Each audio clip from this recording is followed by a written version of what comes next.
Hello बच्चों, नमस्कार, जय हिंद। चलिए आज हम शुरू करते हैं एक नए आगाज के साथ। चैप्टर नंबर 1 था।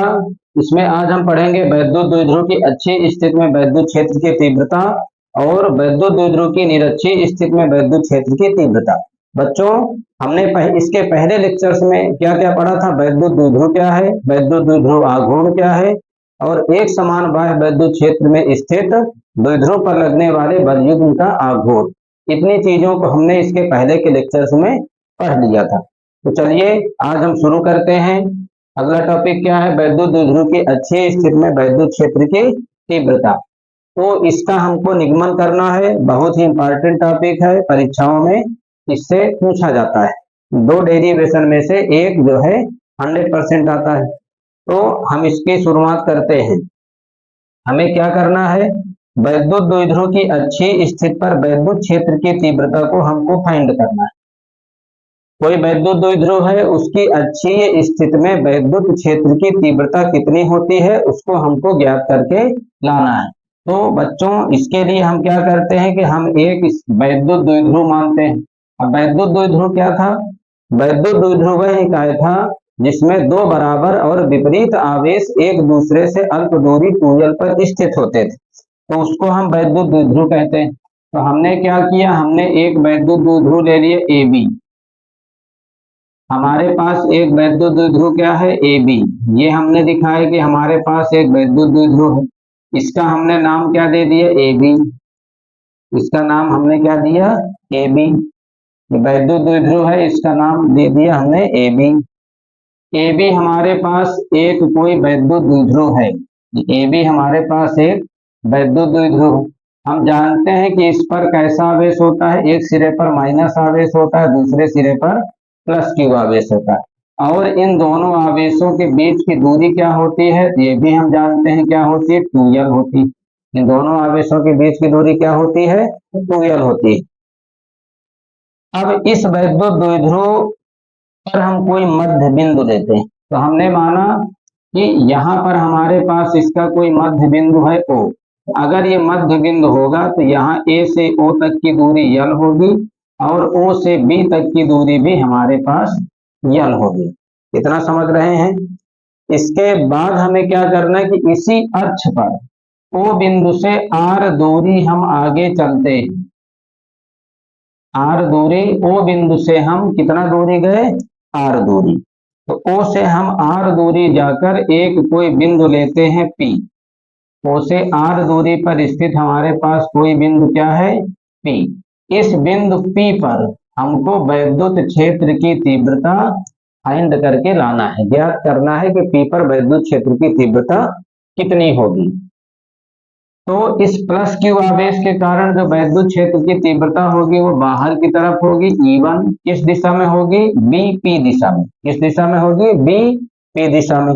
और माइनस Q आवेश के कारण जो वैद्युत क्षेत्र की तीव्रता होगी वो होगी हमारे पास E2। क्या होगी? E2। ये किस दिशा में होगी? ये होगी PB दिशा में। अब इसके बाद हम क्या करेंगे, यहां से समझते हैं आगे।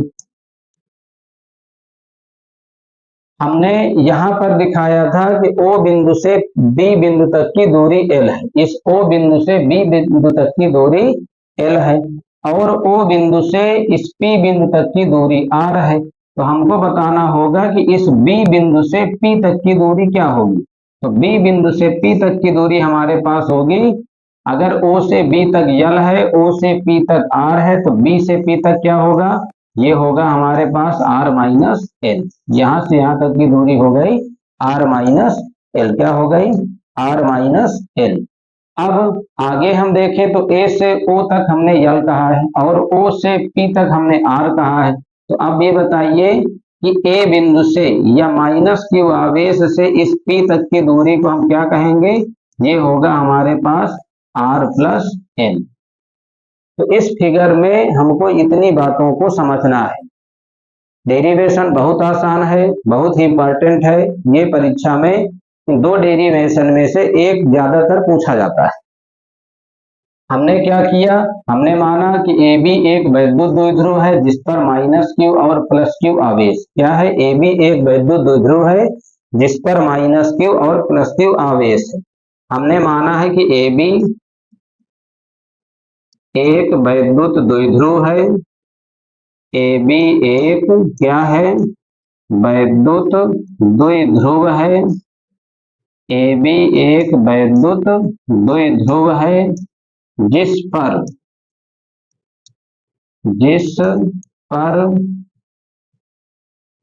माइनस क्यू तथा प्लस क्यू, जिस पर माइनस क्यू तथा प्लस क्यू क्या है, आवेश है। माइनस क्यू और प्लस क्यू क्या है, आवेश है। इन दोनों आवेशों के बीच की दूरी क्या है, 2l है। जिनके बीच की दूरी 2l है, जिनके बीच की दूरी, जिनके बीच की दूरी हमारे पास क्या है, 2l है। फिर हमने क्या किया, इस वैद्युत द्विध्रुव पर कोई मध्य बिंदु माना O। इस वैद्युत द्विध्रुव, इस वैद्युत द्विध्रुव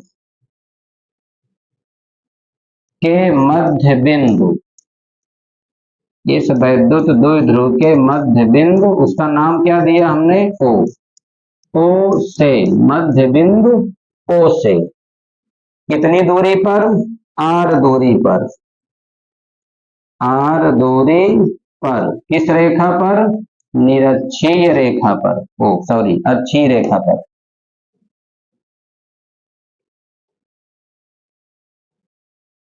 दूरी पर, O से R दूरी पर अक्षीय रेखा पर स्थित, अक्षीय रेखा पर स्थित, अक्षीय रेखा पर स्थित कोई बिंदु P है।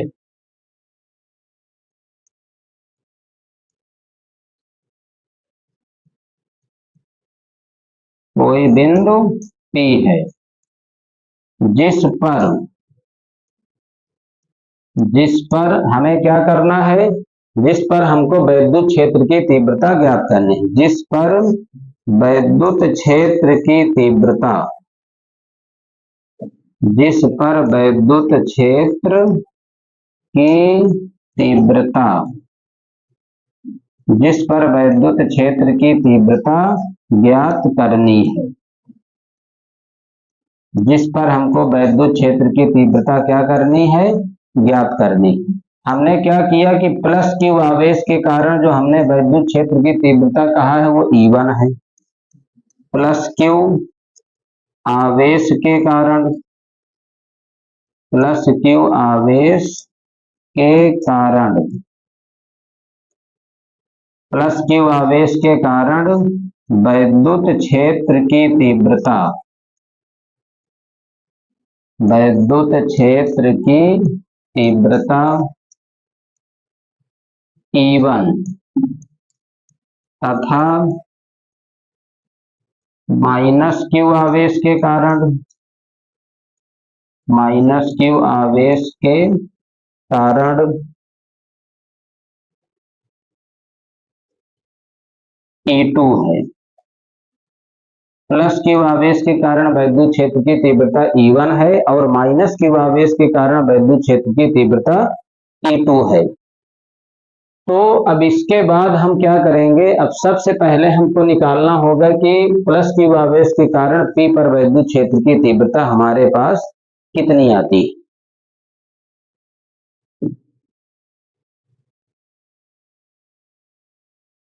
तो आगे हम निकालते हैं कि प्लस क्यू आवेश के कारण वैद्युत क्षेत्र की तीव्रता हमारे पास क्या है।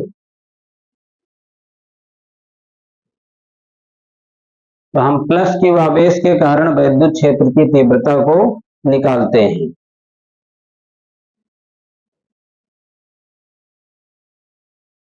तो हम निकालेंगे प्लस क्यू आवेश के कारण वैद्युत क्षेत्र की तीव्रता कितनी है।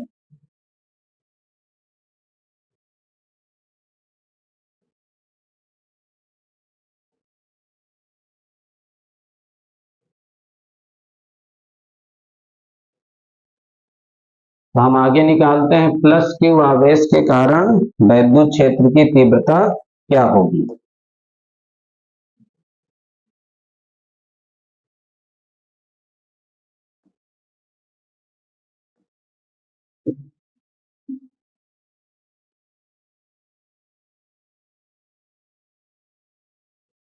प्लस क्यू आवेश के कारण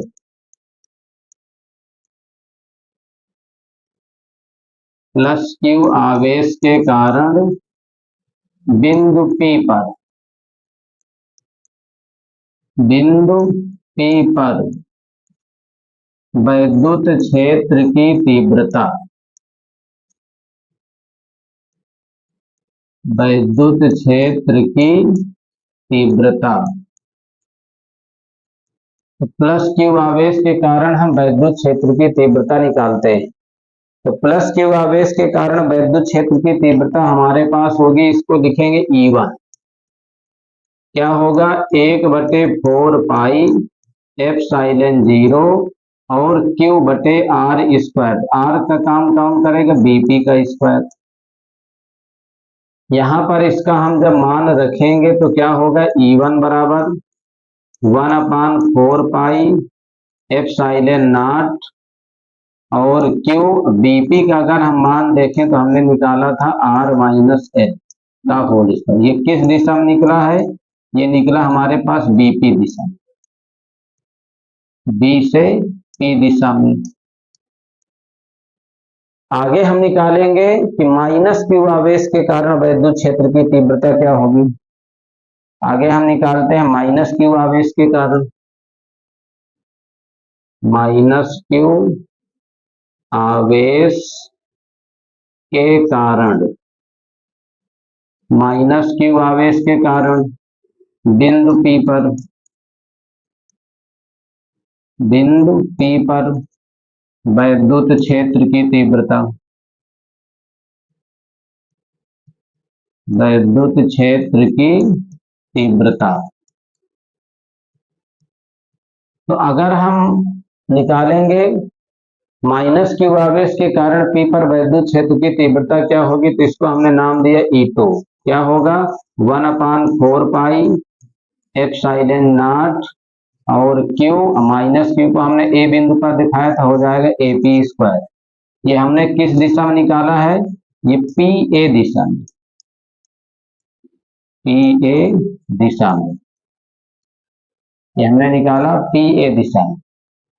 अब इसके बाद AP का हमें यहां पर मान रख देना, E2 बराबर 1/4 पाई एप्सिलॉन नॉट Q, ये हो जाएगा यहाँ पर AP क्या था, R प्लस L का होल स्क्वायर। अब हम देखते हैं कि जो E1 था उसकी दिशा है B से P की तरफ और E2 की जो दिशा है वो है हमारे पास P से A की तरफ, दिशाएं अलग हैं। तो अगर हम बिंदु P पर परिणामी वैद्युत क्षेत्र की तीव्रता निकालेंगे तो इनके अंतर के बराबर होगा। बिंदु P पर परिणामी वैद्युत क्षेत्र की तीव्रता, परिणामी वैद्युत क्षेत्र की तीव्रता, वैद्युत क्षेत्र की तीव्रता। यहां पर हम परिणामी वैद्युत क्षेत्र की तीव्रता की बात करेंगे तो E होगा हमारे पास E1 माइनस E2। क्या होगा, E बराबर होगा E1 माइनस E2। अब इन दोनों का यहां पर हम मान रख देते हैं। E बराबर, E1 क्या है हमारे पास, 1/4 pi epsilon not Q upon R minus L का होल स्क्वायर। E2 क्या है, 1/4 पाई एप्सिलॉन नॉट और Q बटे क्या है, R प्लस L का होल स्क्वायर।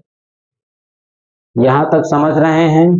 हमने क्या क्या किया, एक बार हमने निकाला प्लस क्यू आवेश के कारण P पर वैद्युत क्षेत्र की तीव्रता क्या है और एक बार माइनस क्यू आवेश के कारण।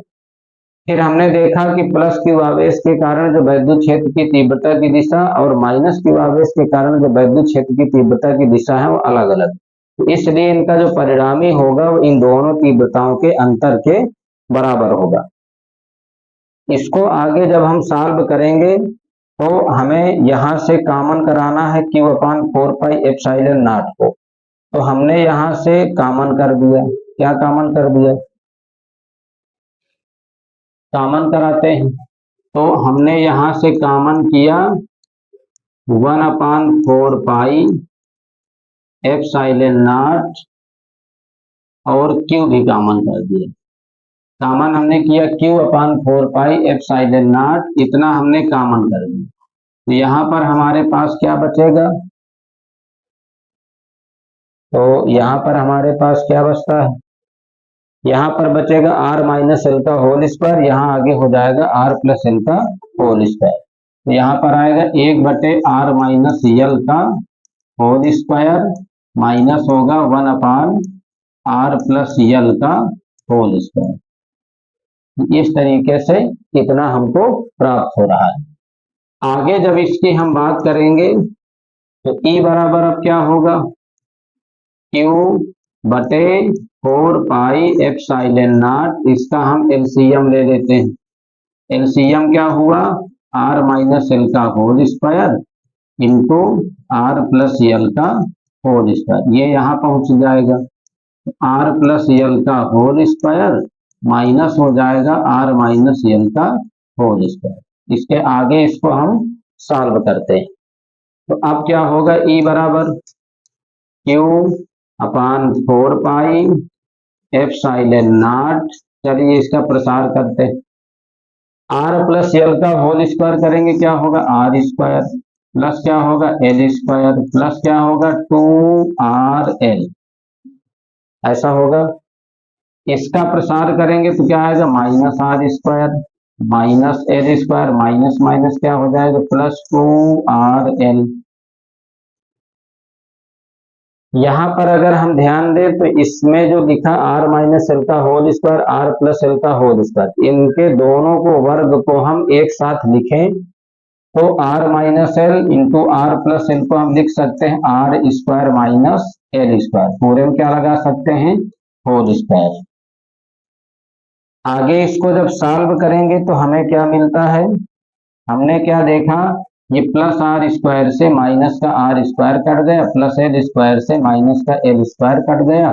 तो यहाँ पर इसको मिल जाएगा हमें E बराबर Q बटे 4 पाई एप्सिलॉन नॉट, 2rl जुड़ गया, क्या हो गया? 4rl अपान हो गया R square minus L square का होल स्क्वायर,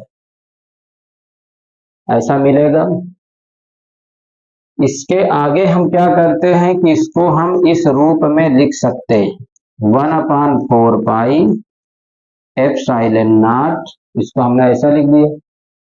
इस Q को यहाँ लगाया, 4 को हमने लिखा 2 इंटू 2 QL इंटू R, ऐसा कर सकते हैं।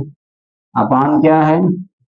Are square minus L square का होल स्क्वायर, जिसमें से हम जानते हैं कि 2QL ये होता है द्विध्रुव आघूर्ण। तो द्विध्रुव आघूर्ण क्या हमारे पास आया था? वैद्युत द्विध्रुव आघूर्ण था P बराबर होता था 2QL, तो इसकी जगह हम P को रख देंगे। तो अब हमें क्या मिलता है? E बराबर 1/4 pi epsilon not 2PR upon हो गया R square minus L square का होल स्क्वायर। इतनी चीजें हमने निकाल दिया। अगर हम फिगर को देखें तो हमने क्या दिखाया? तो ये हमारे पास कोई वैद्युत द्विध्रुव था, यहाँ पर हमारे पास मध्य बिंदु O था, O से R दूरी पर यहाँ पर आगे जाकर हमने यहाँ कोई बिंदु लिया था P, ये हो गया था L, ये वाला हो गया था L। तो अगर हम ये कहें कि हमारे पास L बड़ा होगा कि R बड़ा होगा, तो हम कह सकते हैं कि R हमारे पास इस L की अपेक्षा बहुत बड़ा है। तो यहाँ पर क्या है कि जो L है वो R से बहुत छोटा है, L is less than R। तो क्या होगा? L स्क्वायर और छोटा होगा, तो हम क्या करते हैं कि L स्क्वायर को छोड़ देते हैं। L स्क्वायर को छोड़ने पर अगर हम एल स्क्वायर को छोड़ देते हैं तो हमको क्या मिलेगा, ई बराबर 1/4 पाई एप्सिलॉन नॉट, और यहाँ पर 2 पी आर, नीचे क्या था R square minus L square का होल स्क्वायर, तो यहाँ पर आएगा आर स्क्वायर, एल स्क्वायर को तो छोड़ा गया है, होल स्क्वायर लग जाएगा, सॉल्व करते हैं तो ई बराबर हो जाएगा 1/4 pi epsilon not 2 P R, नीचे क्या होगा आर की पावर 4। तो इस आर की पावर 4 को हम सॉल्व करें, 1/4 पाई एप्सिलॉन नॉट 2 पी, इस आर से 4 घात को कैंसिल करेंगे तो क्या मिलेगा आर क्यूब। इस प्रकार से ये इतना मान हमारे पास होता है वैद्युत द्विध्रुव की अच्छी स्थिति के कारण वैद्युत क्षेत्र की तीव्रता। क्या है, वैद्युत द्विध्रुव की अच्छी स्थिति के कारण वैद्युत क्षेत्र की तीव्रता होती है ई बराबर 1/4 pi epsilon not 2p/r³, 2p/r³। तो अगले टॉपिक को हम पढ़ें, अगला हमको पढ़ना है वैद्युत द्विध्रुव की निरक्षीय स्थिति के कारण वैद्युत क्षेत्र की तीव्रता क्या होती है। अभी हमने पढ़ा वैद्युत द्विध्रुव की अक्षीय स्थिति के कारण वैद्युत क्षेत्र की तीव्रता, तो वैद्युत द्विध्रुव की अक्षीय स्थिति के कारण वैद्युत क्षेत्र की तीव्रता हमने क्या कह देखा।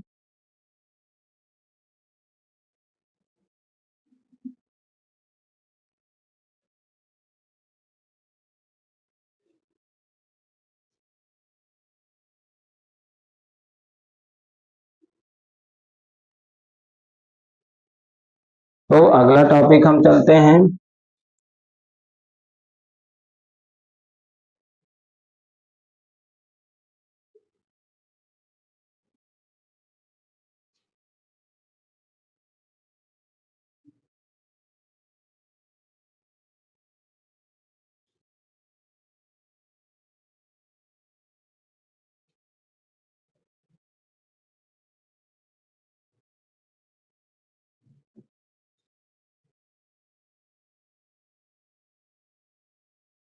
अगले टॉपिक में हम चलते हैं, अगला क्या है हमारे पास, वैद्युत द्विध्रुव की निरक्षीय स्थिति में किसी बिंदु पर वैद्युत क्षेत्र की तीव्रता, intensity of electric field due to electric dipole in broad side on position. हमको अब निरक्षीय स्थिति के कारण वैद्युत क्षेत्र की तीव्रता ज्ञात करके लाना है।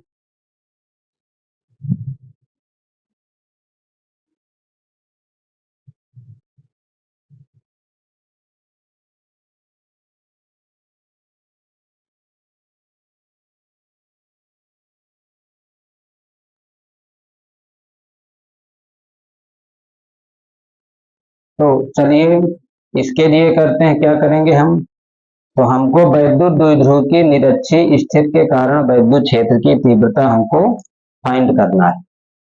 तो उसके लिए हम क्या करेंगे, हम इसमें ये मानेंगे कि हमारे पास कोई वैद्युत द्विध्रुव है, ये हमारे पास एक वैद्युत द्विध्रुव है।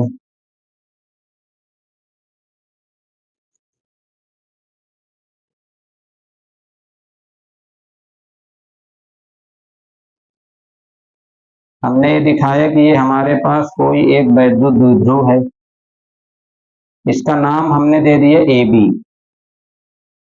इस वैद्युत द्विध्रुव का नाम हमने क्या दे दिया ए बी, इसका मध्य बिंदु क्या है ओ है, तो इसकी लंबाई हम जानते हैं कि इसकी लंबाई होती है 2l, वैद्युत द्विध्रुव की लंबाई हमारे पास क्या होती है 2l होती है। जब इसके मध्य बिंदु को हम कहेंगे तो ए से लेकर ओ तक हमारे पास एल हो जाएगा, और ओ से लेकर बी तक भी हमारे पास क्या हो जाएगा एल हो जाएगा। तो निरक्षीय की बात जब करता है तो निरक्षीय का मतलब होता है हमने द्विध्रुव को रखा है एक अक्ष पर, तो हमें कोई बिंदु लेना होगा, चाहे हम प्लस के वाई अक्ष में ले लें अथवा माइनस वाई अक्ष में। तो हमने इस ओ बिंदु से आर दूरी पर, ओ बिंदु से आर दूरी पर हमने कोई बिंदु को ले लिया, हमने ओ से आर दूरी पर क्या ले लिया, कोई बिंदु ले लिया।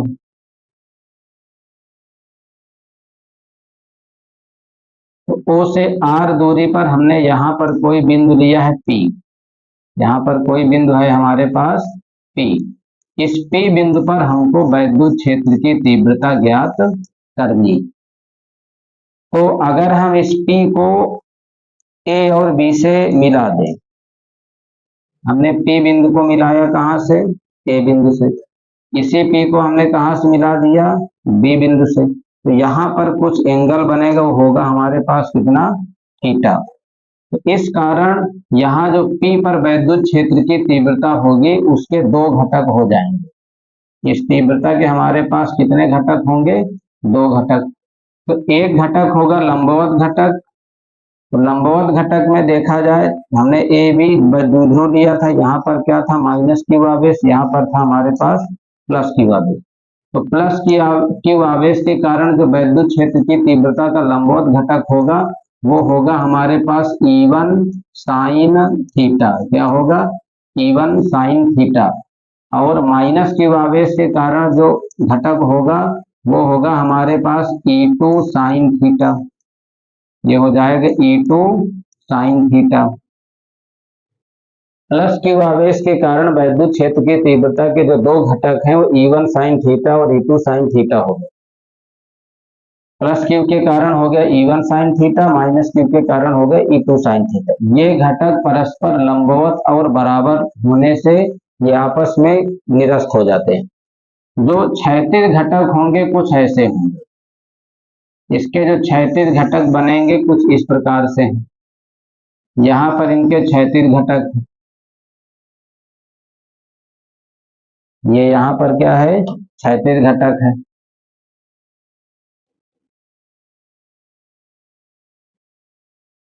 इस तरीके से हो गया, इसका क्षैतिज घटक है।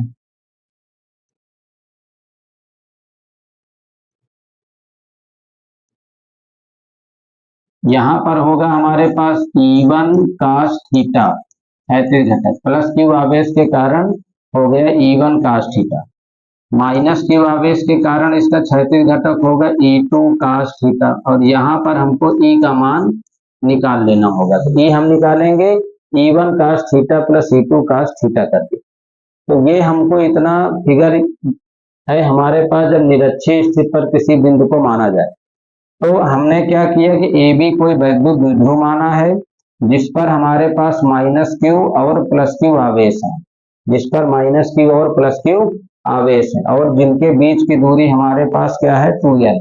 तो हमने क्या किया कि माना ए बी एक वैद्युत द्विध्रुव है। ए बी क्या है? एक वैद्युत द्विध्रुव है। ए बी हमारे पास एक वैद्युत द्विध्रुव है जिस पर क्रमशः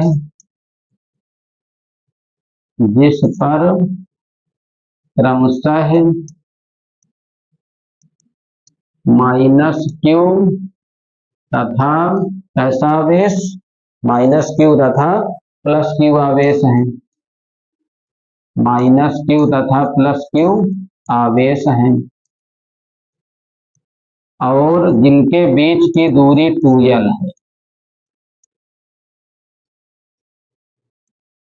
और जिनके बीच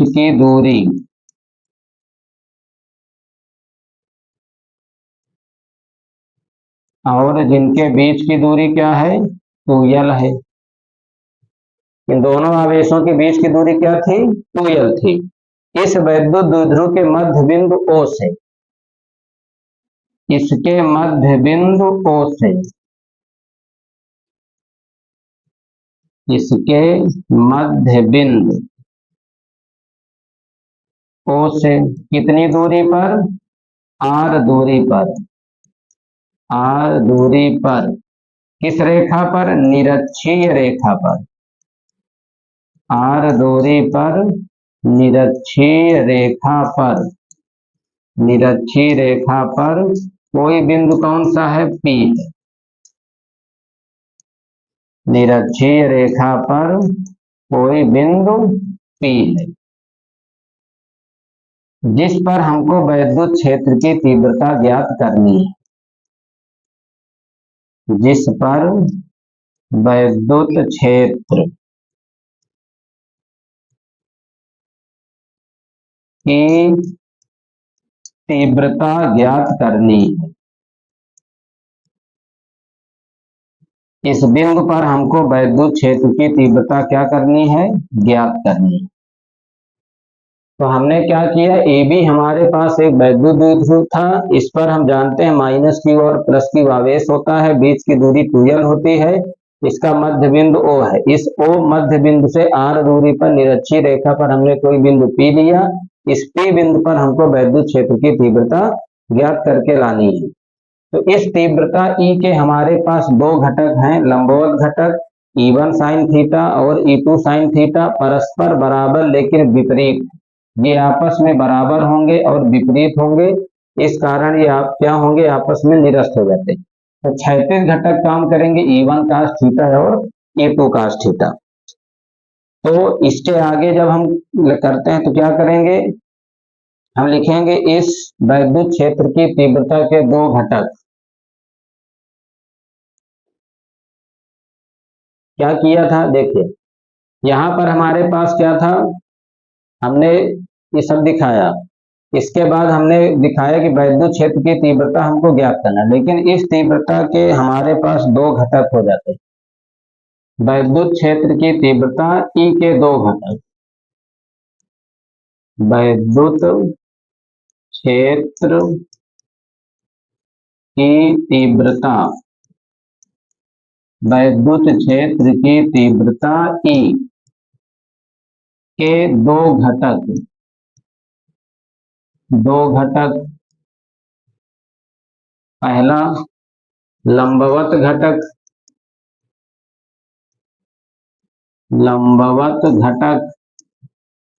कौन कौन, E1 sin थीटा तथा माइनस के कारण क्या है E2 sin थीटा, परस्पर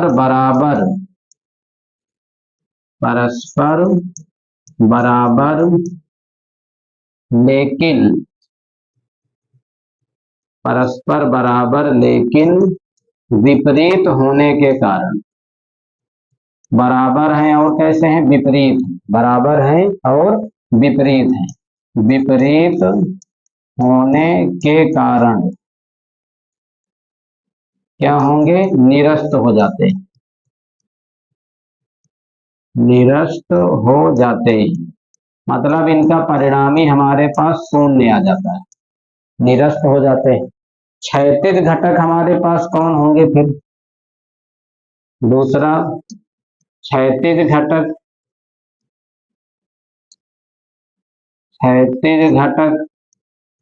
तो क्षैतिज घटक कौन कौन से, E1 cos थीटा तथा और कौन है E2 cos थीटा हो। तो अब ये एक ही दिशा में रहेंगे, इसलिए इनका परिणामी जो होगा वो E बराबर E1 cos theta plus E2 cos theta होगा। लेकिन अब हमको जरूरत पड़ेगी कि cos थीटा हमारे पास क्या है, इसकी जरूरत पड़ेगी, cos थीटा की हमको जरूरत पड़ेगी। तो जब cos थीटा की हमें जरूरत पड़ेगी तो हम यहां से क्या करते हैं कि cos थीटा का मान और A से P तक की दूरी और B से P तक की दूरी हम निकालते हैं। तो अगर हम कोई एक त्रिभुज ले लें, या AOP त्रिभुज लो अथवा BOP त्रिभुज ले, तो अगर हमने AOP त्रिभुज लिया तो इसका आधार क्या है L, लंब क्या है R। अगर हमने इधर का त्रिभुज लिया BOP तो इसका भी आधार L है, लंब हमारे पास R है। तो इन दोनों त्रिभुजों में से कर्ण आपस में क्या रहेंगे, बराबर रहेंगे। तो हमने त्रिभुज AOP या BOP को लिया, कौन सा त्रिभुज, AOP या BOP। तो त्रिभुज AOP या त्रिभुज BOP, इनमें से हमें कोई भी त्रिभुज ले लेना है। क्या होता है, कर्ण का स्क्वायर, इस त्रिभुज में कर्ण काम करेगा AP स्क्वायर, इस त्रिभुज में कर्ण काम करेगा BP स्क्वायर, बराबर क्या होगा, आधार का स्क्वायर प्लस लंब का square, L square plus R square या R square plus L square. तो जो हमको एपी और बीपी का जो हमें मान प्राप्त होगा वो होगा under root R square plus L square, इसकी क्योंकि हमको आगे जरूरत पड़ती है। अब इसी क्रम में अगर हम कास थीटा को देखें तो कास थीटा का सूत्र क्या होता है? कास थीटा का सूत्र होता है आधार बटे कर्ण। आधार क्या है? एल, कर्ण क्या है? एपी अथवा बीपी। तो हमने आगे निकाला कास थीटा क्या है, तो हमने क्या निकाला? Cos theta. तो कास थीटा बराबर आधार बटे कर्ण, तो हो जाएगा L upon under root R square plus L square. ऐसे हुआ। हमने देखा आधार हमारे पास क्या है? एल। ये कर्ण हमने कितना निकाला? ये हमने निकाला है under root R square plus L square, चाहे इसको लिख दो या इसको लिख दो। आधार हो गए एल, कर्ण हो गए under root R square plus L square. इस तरीके से हमने क्या निकाल लिया? कास थीटा निकाल लिया। आगे की अब हम बात करते हैं, अब हम निकालेंगे प्लस क्यू आवेश के कारण पी पर वैद्युत क्षेत्र की तीव्रता क्या होगी। तो अगर हम प्लस क्यू की बात करते हैं तो प्लस क्यू आवेश के कारण दूरी काम करेगा बीपी और माइनस क्यू आवेश के कारण काम करेगा एपी। तो हम आगे निकालेंगे कि प्लस क्यू आवेश के कारण पी पर वैद्युत क्षेत्र की तीव्रता क्या है। प्लस क्यू आवेश के कारण, प्लस क्यू आवेश के कारण पी पर वैद्युत क्षेत्र की तीव्रता, वैद्युत क्षेत्र की तीव्रता, तो हम निकाल रहे हैं प्लस क्यू आवेश के कारण पी पर वैद्युत क्षेत्र की तीव्रता कितनी है। E1 बराबर क्या है? 1/4 पाई एप्सिलॉन नॉट क्यू बटे होगा हमारे पास बीपी स्क्वायर। क्या होगा? BP square. अब बीपी स्क्वायर का मान क्या आया है? R square plus L square. यहां पर उसको रख देते हैं, तो ये हो जाएगा हमारे पास 1/4 पाई एप्सिलॉन नॉट क्यू बटे R square plus L square. इतना हमने निकाला प्लस क्यू आवेश के कारण पी पर वैद्युत क्षेत्र की तीव्रता। अब आगे निकालेंगे किसके कारण? माइनस क्यू, माइनस क्यू आवेश के कारण, माइनस क्यू आवेश के कारण पी पर वैद्युत क्षेत्र की तीव्रता, वैद्युत क्षेत्र की तीव्रता। तो अब हम माइनस क्यू आवेश के कारण वैद्युत क्षेत्र की तीव्रता जब निकालते हैं तो माइनस क्यू आवेश के कारण वैद्युत क्षेत्र की तीव्रता हो गई E2। क्या होगा? 1/4 pi epsilon nought Q, minus Q से पी तक की दूरी काम करेगी हमारे पास एपी स्क्वायर। क्या काम करेगा? AP square. एपी स्क्वायर का जब मान रख देते हैं तो क्या बनेगा? 1/4 pi epsilon nought Q upon R square plus L square. इतना होगा। तो अगर हम P पर परिणामी वैद्युत क्षेत्र की तीव्रता निकालें, P पर परिणामी वैद्युत क्षेत्र की तीव्रता, P पर परिणामी वैद्युत क्षेत्र की तीव्रता, तो अगर हम P पर परिणामी वैद्युत क्षेत्र की तीव्रता निकालें तो क्या होगा? E बराबर होगा हमारे पास E1 cos थीटा प्लस होगा E2 cos थीटा। ये हो जाएगा E1 cos theta plus E2 cos theta. इनका सबका यहाँ पर हम मान रख देते हैं। E1 क्या है? 1/4 pi epsilon nought Q upon R square plus L square. cos theta का मान क्या था? L upon under root R square plus L square plus E2 भी क्या मिला है? 1/4 पाई एप्सिलॉन नॉट क्यू बटे R square plus L square. Cos theta का मान क्या मिला था, पीछे देखें क्या मिला है, एल बटे under root R square plus L square. इतना हो गया।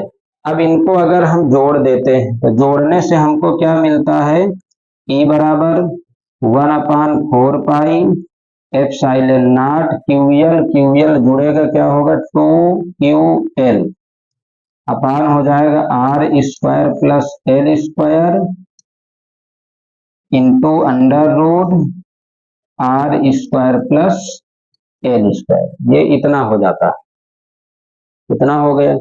अब इसके आगे हम जानते हैं कि 2QL ही हमारा क्या होता है, P होता है।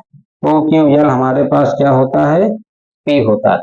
तो यहां से हमको मिलेगा E बराबर 1/4 पाई एप्सिलॉन नॉट P। नीचे क्या था, नीचे हमारे पास था R square plus L square under root R square plus L square. इसमें एक घात है, इसमें 1/2 घात। अब एक में से हमने 1/2 को जोड़ दिया तो हमें क्या मिला 3/2। R square plus L square की पावर क्या हो गया, यहाँ हो गया 3/2। अगर हम देखें, हम क्या देखते हैं, यहां से आते हैं, यहाँ पर एल है, ये आर है, लेकिन ये जो आर हमने आर दूरी पर इस पी बिंदु को दिया है तो ये निश्चित नहीं है कि कितनी दूरी पर। आर हमारा बहुत ज्यादा है और एल बहुत कम है, तो एल जो है आर की अपेक्षा बहुत छोटा है। तो हम यहाँ पर क्या कहते हैं कि जो एल है लेस देन इससे आर, तो जब इसका वर्ग करेंगे तो और छोटा हो जाएगा, इसलिए हम एल स्क्वायर को क्या कर देते हैं, छोड़ देते हैं।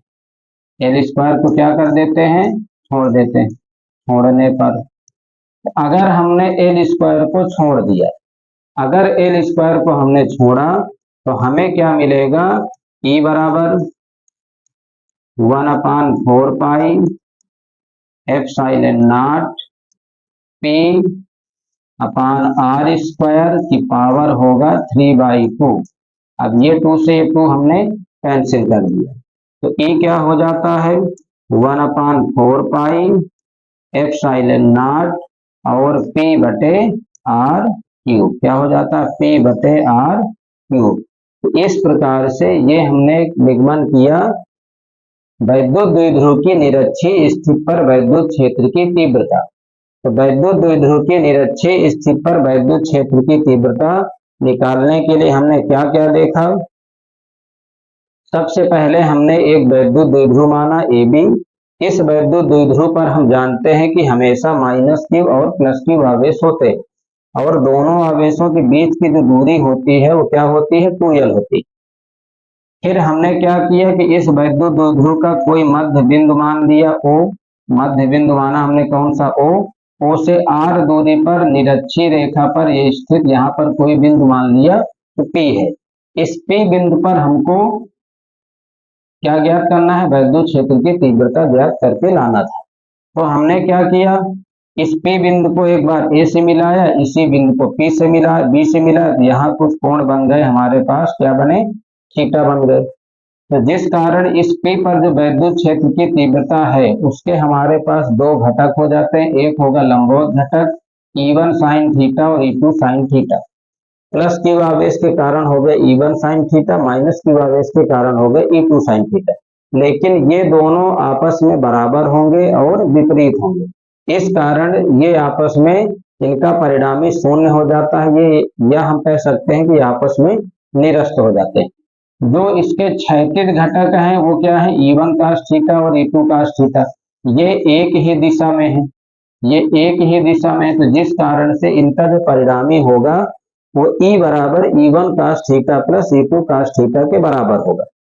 इसके आगे हमने क्या किया, फिर ये सब हमने यही दिखाया। यहाँ पर हमने त्रिभुज AOP या त्रिभुज BOP लेकर AP और BP और cos थीटा का मान हमने ज्ञात कर दिया। इसके बाद प्लस क्यू आवेश के कारण जो विद्युत क्षेत्र की तीव्रता निकालते हैं वो होता है 1/4πε0 Q/r² plus l²। Minus Q आवेश के कारण भी यही है। इस P पर अगर परिणामी विद्युत क्षेत्र की तीव्रता की चर्चा करते हैं तो E होता है E1 cos theta plus E2 cos theta. यहाँ पर सबका मान रखने पर हमने देखा कि 1/4 को अगर हम कॉमन देखें तो इसका हर बराबर है, क्यूएल से क्यूएल जुड़ गया, 2QL हो गया अपान r² plus l² √r² plus l²। इसको आगे सॉल्व करने पर हमें कुछ इस प्रकार से मिलता है, 2QL होता P के बराबर, तो आ गया 1/4πε0 P/r² प्लस l² की पावर 3/2। तो इसको हल करने पर हमें निरक्षीय स्थिति पर विद्युत क्षेत्र की तीव्रता मिल जाती है E बराबर 1/4πε0 P/r³। तो इस प्रकार से हमने आज के लेक्चर्स में अच्छी स्थिति पर और निरक्षीय स्थिति पर विद्युत क्षेत्र की तीव्रता को ज्ञात किया। अब आगे हम इस चैप्टर को समाप्त करते हुए इसके न्यूमेरिकल्स को पढ़ेंगे। तो मिलते हैं कल न्यूमेरिकल के साथ, इसके न्यूमेरिकल को सॉल्व करेंगे।